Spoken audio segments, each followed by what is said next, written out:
everyone. Welcome back to another episode of Mastering Grad School. I'm your host, Rachel Carvajal.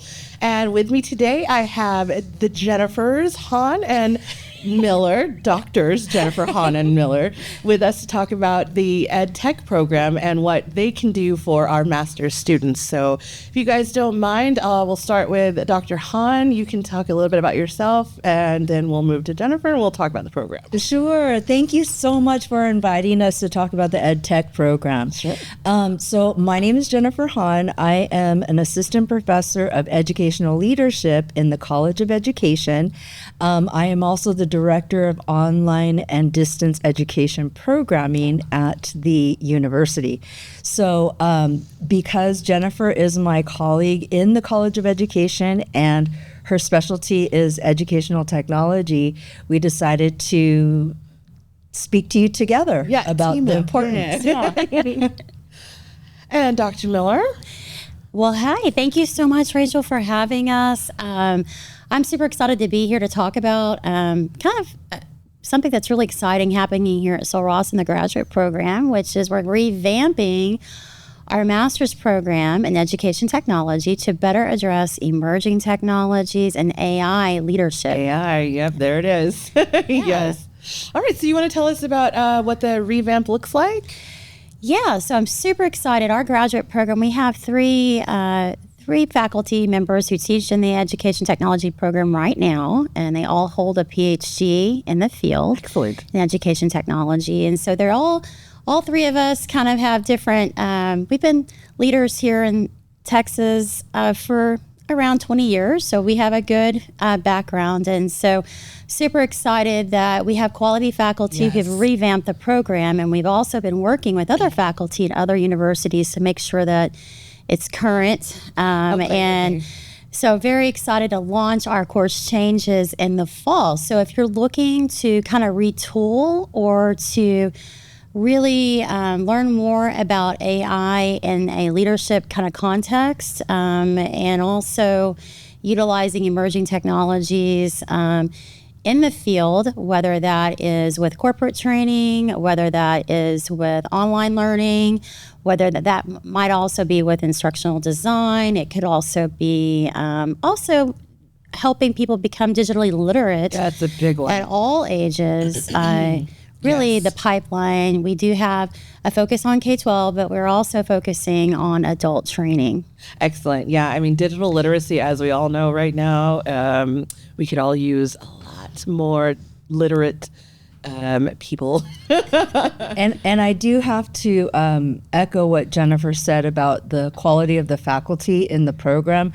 They're amazing. So I had a chance to meet them at a few conferences, and I went to a few presentations, especially the ones with Dr. Quintanilla, who really sort of sounded the alarm about AI maybe 4 years ago.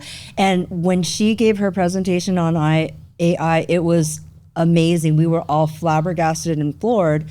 And that started the whole conversation about how are we going to react to the AI revolution. Yeah.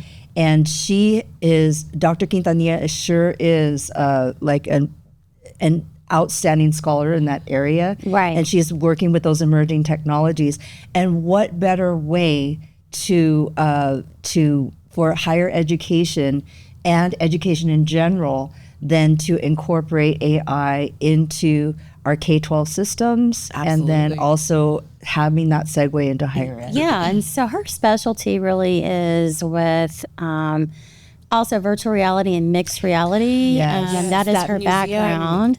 Presentation that we went to, that was excellent. Yeah. And so she's an amazing faculty. Her background is mostly in higher ed with training faculty, and she works at Houston Community College, which does have, she does a lot of training there. And then we have also Dr. Paula Wallace, who has a PhD in online learning. And so her expert is in competency-based instruction and also assessment, digital literacy assessment. our digital assessment. And so she has a really strong background in Canvas and also is a superintendent. So she kind of has that leadership I didn't know that. background. And so she's from New Mexico. Very well rounded. And then my background is also in STEM literacy. And so really my background is I worked a lot with Dr. Quintanilla with 3D printing and also with emerging technologies with designing curriculum, which also included AI. And I'm super excited because we do have a lot of research projects sponsored by the National Science Foundation for our efforts in AI literacy. And so one of the big benefits of coming to our program is we do have some graduate experiences that probably you don't have in other graduate programs here at Sul Ross. And that's what we want to highlight for sure, because we want to, what makes Sul Ross unique, Right. what experiences can our grad students get here that they can't get anywhere else. And so we do a lot with education technology. And I don't think technology is just a tool, right? Sure. And it's a scientific tool that we use to improve learning, whether that is looking at the stars. I think one of the projects we're hoping to do this summer is to kind of continue what we did with the eclipse. We designed a lot of education technology experiences with that. And some of our graduate students got to kind of help NASA with some of the curriculum to give it a digital lens. And that's kind of my background. I've done that a few times with different curriculum programs that are kind of launched with traditional aspects, but then I go in and kind of give that a digital kind of revamp. And then, so that was really exciting to learn how we could use data science in a real world experience. Absolutely, Whether that was with audio recorders to track sounds and using AI to do that. For the eclipse with Dr. Chris Ritzy, who's in the biology department. Right, that's right. Or, the animals and things react when it happens. Right? What was great was one of our education technology students got to help in that project. That's so cool. And so he created a training that people could use all over the nation to take that project and work with literacy, where students would go outside and observe the sounds in many different ways and journal about it digitally. Okay. And so that was to help with multisensory learning and also to help with literacy. And we gave, I'm really excited about that project because every fifth grade student in Eagle Pass and Uvalde and Del Rio got a notebook from NASA that they could go outside and observe. But what was really cool about that was we were able to do this digital exercise with that with our graduate student. So it was really neat to see the biology department, the education department, our graduate students, and our Noyce scholars working also with our staff, our awesome Bobby G, who helps with this podcast, helped a lot with some of these things. So that was really cool as well. So there's experiences like that. We have a mobile STEM lab that has a lot of technology equipment in it that we can take out and graduate students can use that. So we have a lot of really cool projects that students can take a part of. But with AI, really, it's been great to watch our graduate students take what we kind of revamped the classes as AI revolution was happening in the last 4 years and try to integrate it in a lot of projects. I've had several fellowships in the graduate office that used AI, whether that was to help with HR initiatives or to help with, most recently, we had a student work with the oil and gas industry to help with adult training in multiple languages using AI. So there's a lot of ways you can use technology in many different fields. It's not just in K-12 education, although as a K-12 former educator, we also want to stress the importance of that as well. Sure. So would you say then potential applicants, they would see ed tech and they would think education technology. Is this is it just for people going into the teaching field? Or if you are not really interested in that, is it still an appropriate program if you just want to learn how to use technology for like you said, for training for the oil and gas industry or for HR? So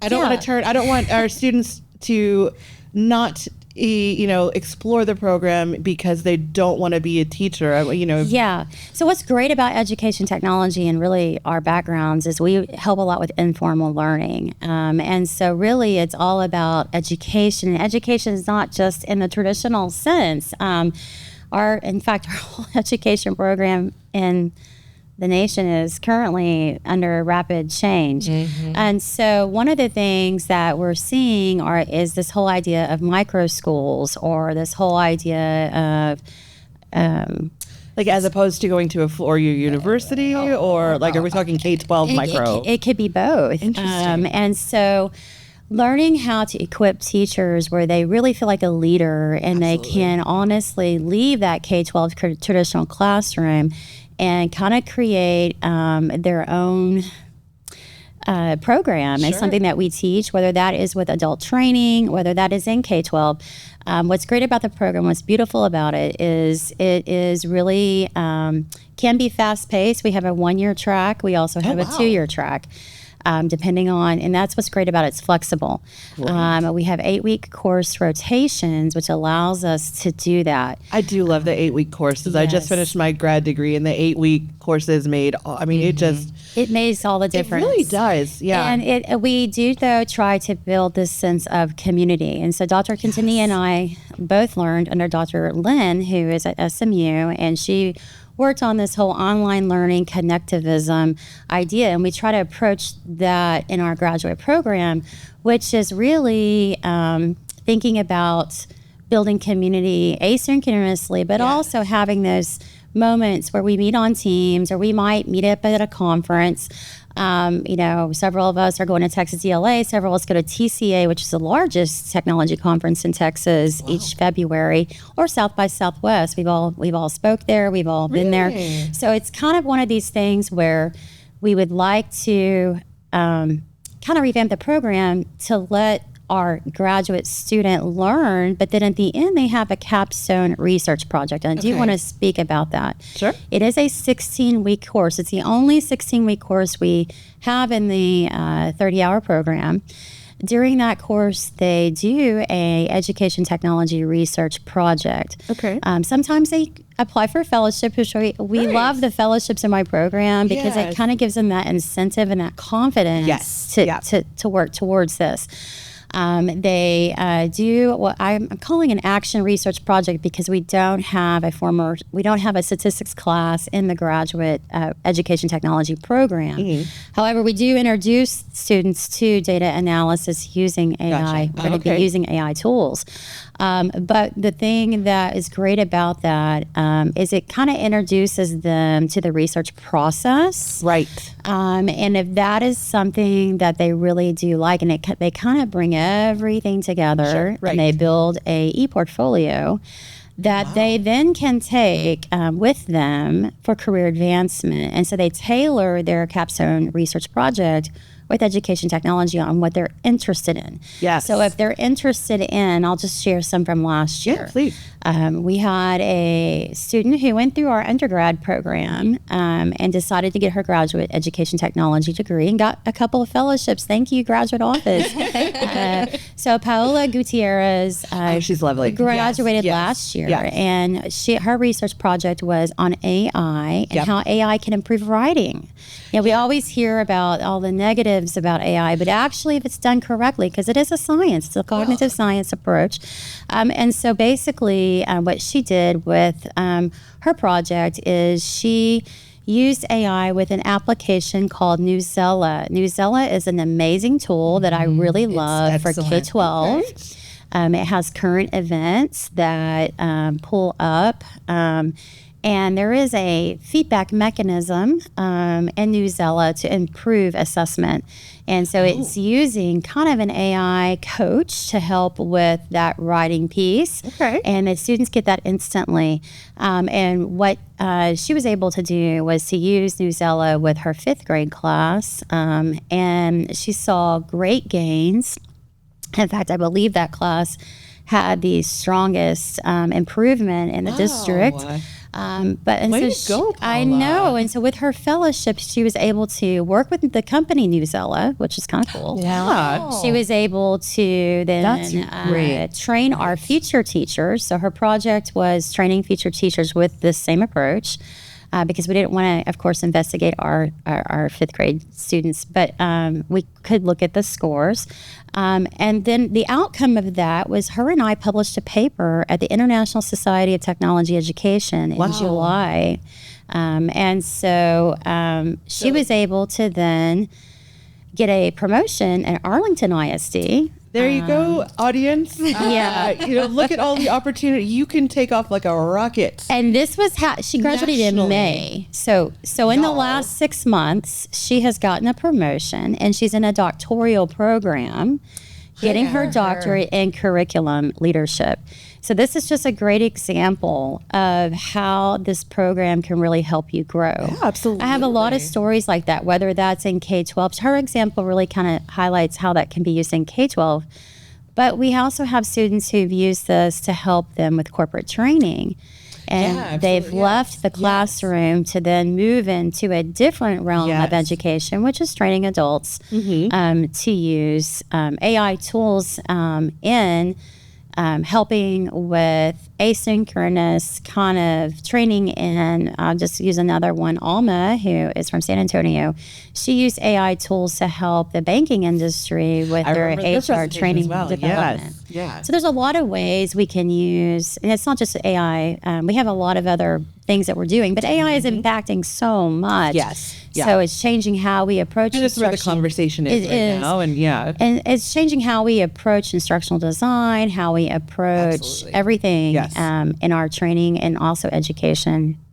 Yeah, around the just world. to follow up with the corporate training aspect, I think this program would definitely benefit those that want to work in corporations or businesses, because all corporations and businesses have training programs. Yes. Educational programs. That's true. That's and right. the way to train people is based on sound science. There's andragogy, pedagogy involved with that, and you need to understand that in order to make sure those that you are instructing understand and walk away with the outcomes that you want.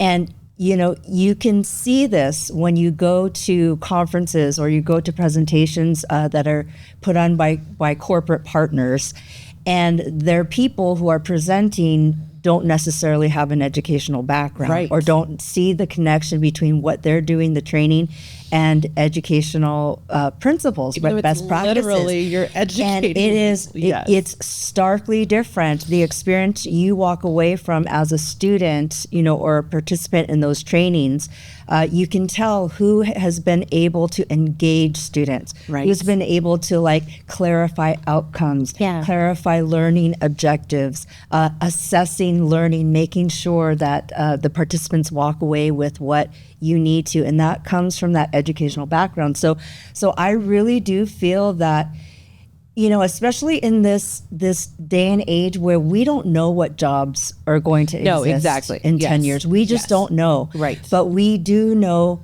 people and employees are always going to need training. Absolutely. So for sure. We always need training, and that training's more than likely going to be in technology. So why not get this degree? No, exactly. In educational technology, where you are able to communicate in a very comprehensive way what people need to learn using technology. Thank you, because I love that you mentioned andragogy, because this is one of our things we do emphasize in the program is the differences between pedagogy and andragogy. And this is just a good example of someone who just may not have a training in our field. They usually either have a computer science background or they have a K-12 background. And what we are doing in this program is explaining to people the differences and how we approach training based on the stages of development, which is something we do talk about in graduate school. We develop in stages, and so and even generational knowledge. Now I'm old. I'm Generation X, and so I tend to troubleshoot and figure it out and move on. But my kids are not from that generation, and so and now we have the COVID generation, and so there's different generations and how we approach how they learn when they become an adult. That's called andragogy, and it's totally different than how we approach things in K-12. And often training is not received well by adults if you approach it in that way. Yes. So I appreciate you saying that, because a lot of people don't understand the differences. Adults can sometimes be like pretty difficult students. They're sometimes the worst. In case you guys don't know, I'm a Blackboard administrator, and part of my job is to teach faculty how to use Blackboard. So I am shocked, I tell you, shocked. Especially when they're faculty with a doctorate. So we do need to remember, Rachel, I'm bringing you a coffee and go see it. Go find donuts. Bring your because this is really, I think, one of the big issues in higher ed right now is we have people who need to adapt to AI in the discipline, their discipline. But how we approach the training, you really have to find someone with a strong background, because it changes so fast. And that is very frustrating for people who are not so technologically apt or savvy. Yeah. They get extra frustrated. And my approach is that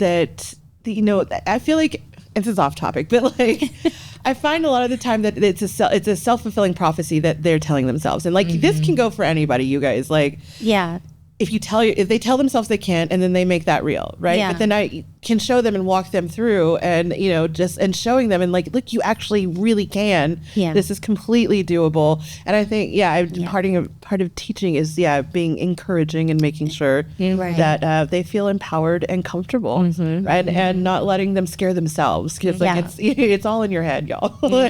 One of the other big things that we're doing in the program that I'm really excited about is I'm so grateful to be part of the Texas Higher Education Coordinating Board's OER Fellowship Program this year. What is OER? I keep hearing OER, but I don't know what OER is. Yeah, so it's called Open Education Resources, which I've decided maybe we as fellows, we're talking that maybe that's not a really good name for this, because it can be a little bit intimidating.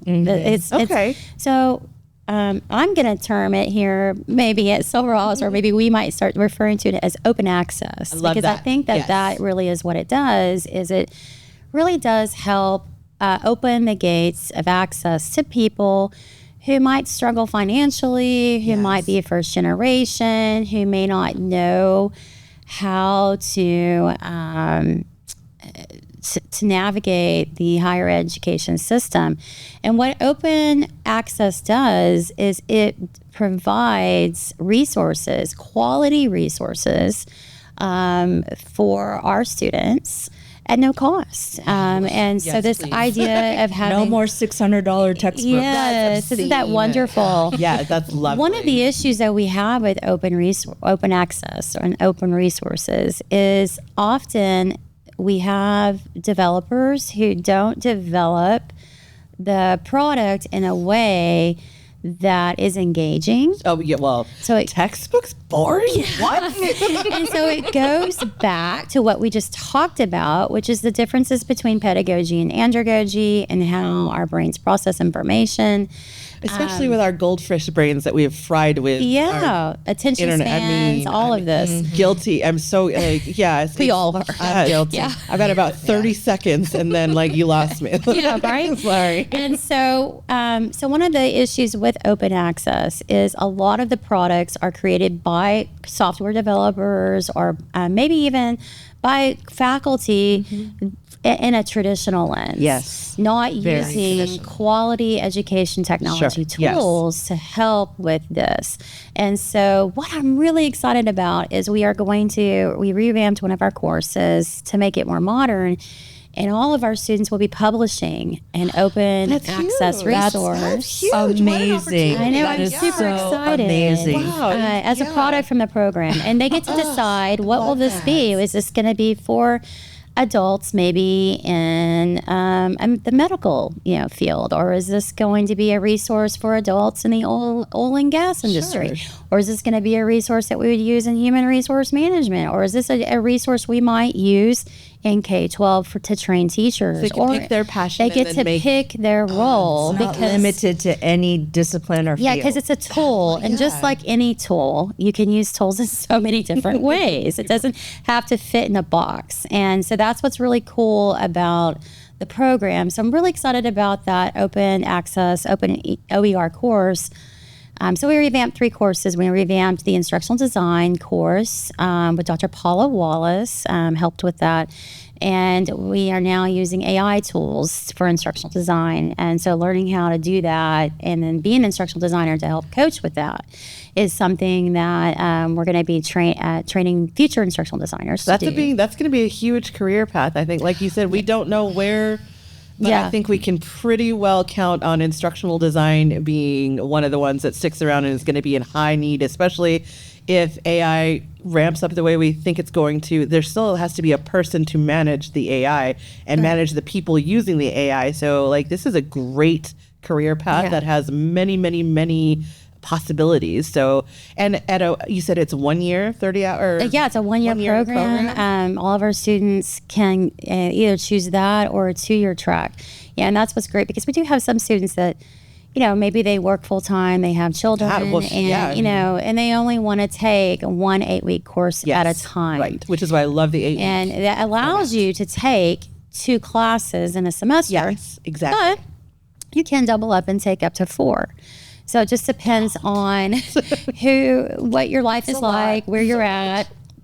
And it's really exciting. And then finally, I wanted to mention we have the course that's AI in teaching and learning, which is really going to be very exciting. A class on leading AI initiatives, not what AI is, not how you use it in your class, but more of leading AI initiatives. We also have courses in leadership for digital leaders. And I teach that class, and we basically are also going to be learning about grant writing, because all of this costs money. And so learning how to do that well is something that we're going to be talking about in the class. And everyone will be working on a grant application. So that's kind of cool for their organization. That's awesome. Yes. Now, Jennifer, let me ask you, so those potential students that want to participate in the program, do they have to have a bachelor's degree in education? No, it can be anything. That's what's beautiful. That's so cool. They can even you can be an overachiever like me and get another master's degree. So it's okay. And that's what's nice. It's something that I think works nice also with leadership. Yes. Because wouldn't you agree? Because I think that we need strong digital leaders in so many different realms. There's always going to have to be someone with a vision and who can help lead a team of people collaboratively to make that vision come true. And that takes leadership skills. It really, really does. But I think that when we think of leadership, we just think of managerial skills. Yes, exactly. But it's not. It's so much more than that. Right. And in the technological, boom, we need that more than ever because it is the wild, wild west out there. It really is. Yeah. And so if we don't rein that in, and if we don't create those guardrails, or we create those parameters or those objectives to move forward in a very methodical way, so this chaos. No, absolutely. And so you guys, our master's students, have the opportunity to maybe sound cheesy, but you have the literal opportunity to shape the future. Seriously. Yeah. As the revolution presents, And it's you exciting. Exactly. I mean, I can't tell you. I got into this field in 1999. Yeah, So my background is in computer science and information science. And to see how that has changed and evolved even in that I have short had time. so much happen in my life. I mean, I had to come back and share, and someday I'm going to write this all down. But basically, I've seen initiatives in Texas go from going to a lab where we have computers to having one-to-one devices to MOOCs to apps on your phone. I mean, I've seen all this happen in our field and helped, and I've been blessed and so grateful to help in a lot of those initiatives. But what's great now is to see how it's affecting every discipline. And it's not scary if we can get past the fear. And that's part of leadership. That's part of stages of development, stages of adoption, right? And that's always the first stage is fear. And, I think what's different is with the rapid acceleration of technology right now, humans are slow to adoption. Yeah, it's outpacing our ability to it can be tiring. So this is why digital leaders are going to be the leaders of the future, because those are the type of people that are going to be needed to help us kind of. And they'll have learned that adaptability, the flexibility, and the curiosity, not fear, when it comes to technology. And I think with our generation, Generation X, we're kind of in between both worlds. Yes. So we were tinkering, and I was out building things. We knew the VCR and the 8-track tape, right? And the CDs and DVDs, and then we're like all streaming and like so wiring and things. My dad was an electrician, so I was kind of in between both worlds. And I think that is why I gravitated towards 3D printing or programming or robotics. Of course. Earlier in my career, because it was something that not a lot of females did. No, exactly. Right.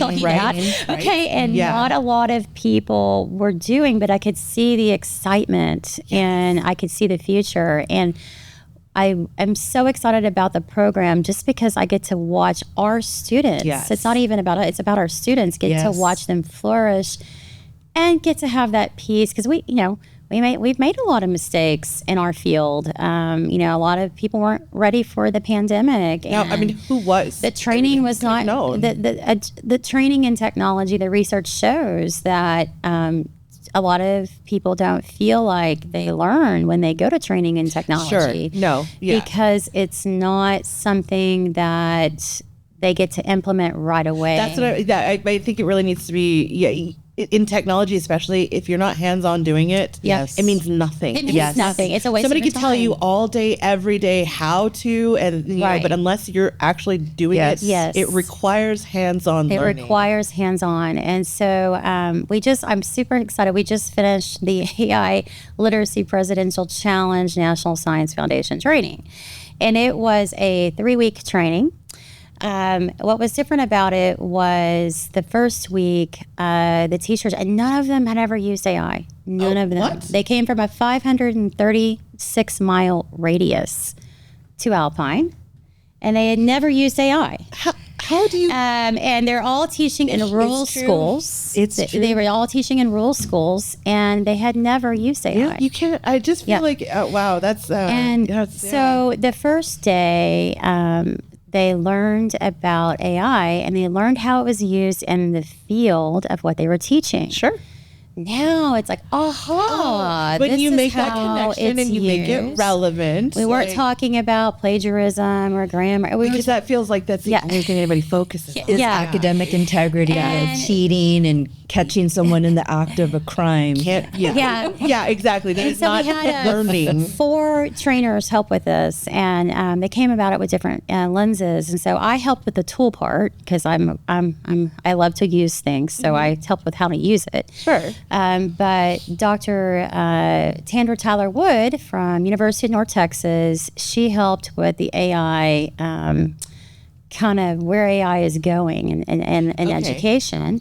And then Dr. Chris Ritzy brought in how we use AI in science, because that's something that a lot of people don't know about. Sure. No, exactly. Yeah. And then Dr. Kevin Badgett brought in how we use it in productivity, everyday leadership tasks, how I would use it for a PLC and how I would use it as a leader. And then I got in and said, okay, you've got a week to use these tools, and you can use them in 3 different ways. You can either use them with your students and have your students do a project. Yeah.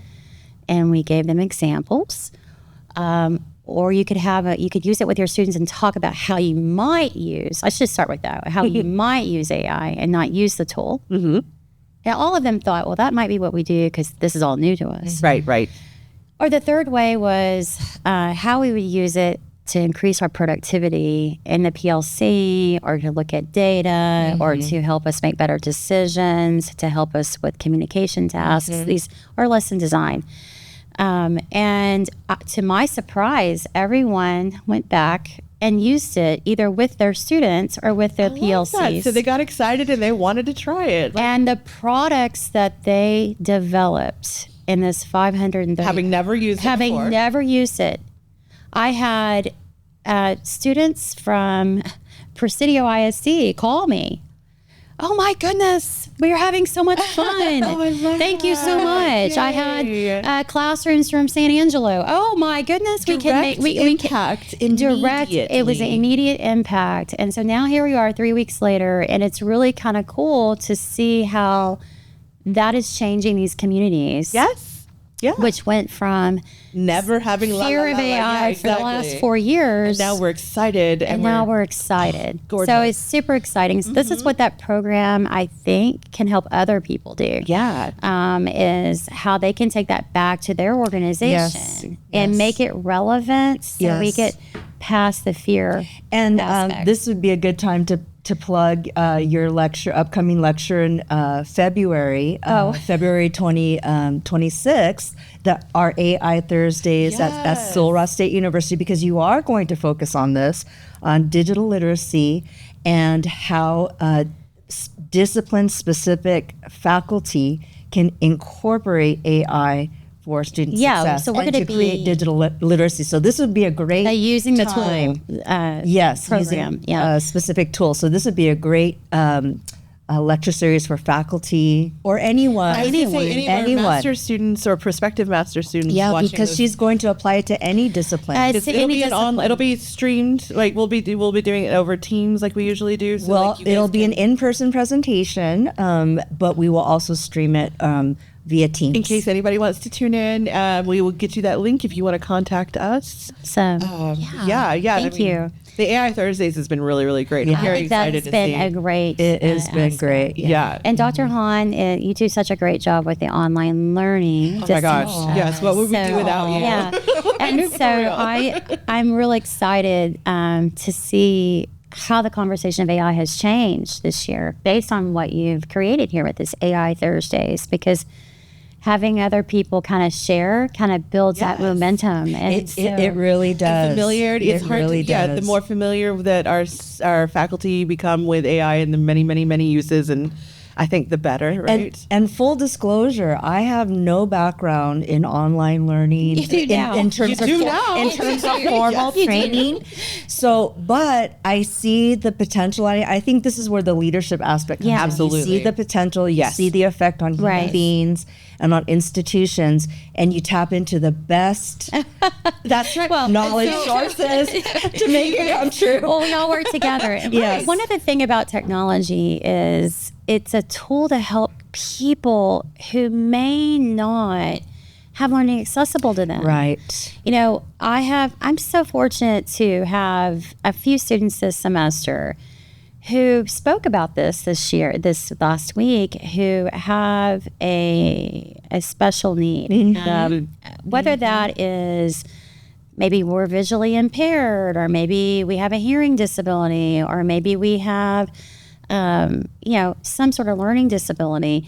What's great about education technology is we can help all of these types of learners bridge those gaps, bridge those gaps, so that they feel honored and that that they have something accessible to them. Absolutely. And they can also be successful. So I think the tools that we have today are just so amazing. If we can learn how to use them correctly, we can really make a tremendous difference. Agreed. All right, guys. Well, any last thoughts, any last pleas for graduate students to join your program? We're accepting applications Yes, now. we Both in are. the education We are. technology program and In ed leadership as well. Okay, great. So is this one, are your programs one that will automatically accept graduates we are doing an initiative in the College of Grad Studies where some departments, it's an automatic acceptance into grad school if you graduate with your undergrad here. Yes. Is that a possibility for ours? Yes, they do. You don't have to take the GRE. That's another thing. Correct. I get this Great. question For a either lot. program. For Great. either program. Okay. But what's great about this program is we're not working on a certification. So we can accept people with a lower GPA, Good deal. Okay. and we can also accept people who have just graduated from Sul Ross. And that's one thing I would like to kind of help promote because I do Yes. think that these tools are used in so many ways. And I didn't even get into the media tools, but even the media, using drones or using sure, right. podcasting Yeah, like of what we're doing course, right. today. Yeah. I mean, there's so many media tools that we learn about as well. So many career opportunities. yes. So many It places. to go impacts with every this. field. Yes. I mean, you get your degree in this, and you're going to be eminently hireable and at lucrative, Completely. jobs. So Completely. To me, it's the ideal degree for a world where we don't know what's coming. absolutely, Yes. You know, yes, I yes. just if you're a person, that should be your new tagline for this program. Okay. Genuinely, like that. You guys are just making me feel like this program is just going to take off, and that's really what we want for it. So good ideas yeah. here. yes, absolutely. All right, y'all. Well, thank you again so much for joining us. We're going to wrap it up because, again, goldfish brains don't like more than about 20 minutes of content. So it's been so good having you guys on. I just know this program is going to be huge, and I'm so grateful for you guys and everything you do. So we're really thankful that you highlighted the program. Thank you so much, Rachel. We appreciate We it. really do. Whatever. And thank you, Bobby G. guys. Thanks, Thank Bobby, you, as Bobby always. All right, tune in next time. I think we'll be talking to Doctors Kevin Badgett and John Deckman about our brand new educational. Say it. What is Educational leadership. Educational leadership, educational doctorate. doctorate. Sul Ross's very first doctorate program. And we're So- super excited about that. So Yes, indeed. All right, thank you guys, and that'll do it.